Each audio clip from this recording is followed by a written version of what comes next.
l'Angleterre et l'Irlande, il y a une petite île dont personne ne parle. Reste ici, on t'emmène faire le tour de l'île de Man. C'est une île dépendante de la couronne britannique, mais avec sa propre culture, ses traditions et une identité très forte. Ici, tout est calme, sauvage et on a vraiment l'impression d'être hors du temps. On commence à Douglas, la capitale et porte d'entrée de l'île. C'est une ville paisible mais quand même vivante. On a adoré son front de mer et le tramway qui longe la promenade. C'est un endroit idéal pour y séjourner car le reste de l'île est facilement accessible depuis ici. Ensuite, on passe par le Ferry Bridge. Selon la tradition locale, il faut saluer les fées en traversant le pont pour éviter la malchance. Hello fairies! Puis, direction Castletown, l'ancienne capitale de l'île. C'est ici qu'on ressent vraiment le poids de l'histoire avec son château médiéval, le château de Rushen. C'est aussi l'endroit parfait pour une balade tranquille dans les ruelles ou le long du port. Plus au sud, on arrive à Port Erin, une petite ville côtière et station balnéaire très paisible, avec une grande plage pour se promener. Ce qui est chouette ici, c'est qu'on peut aussi monter juste au-dessus du village et longer les falaises à pied. La vue sur la mer est magnifique et l'ambiance très sauvage. Tout près de Port Erin se trouve le Sound Café, un lieu vraiment à part. La vue est incroyable, une petite île juste en face,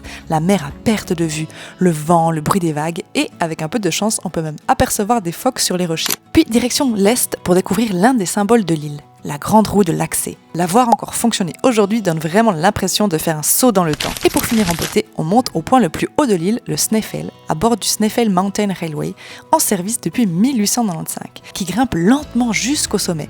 Le trajet en lui-même est déjà une expérience. Une fois en haut et par temps clair, on peut voir l'Angleterre, l'Écosse, l'Irlande, et à ce moment-là, on réalise à quel point cette île est à la fois petite, isolée et vraiment unique. Et toi, tu connaissais l'île de Man ? Abonne-toi pour plus de découvertes.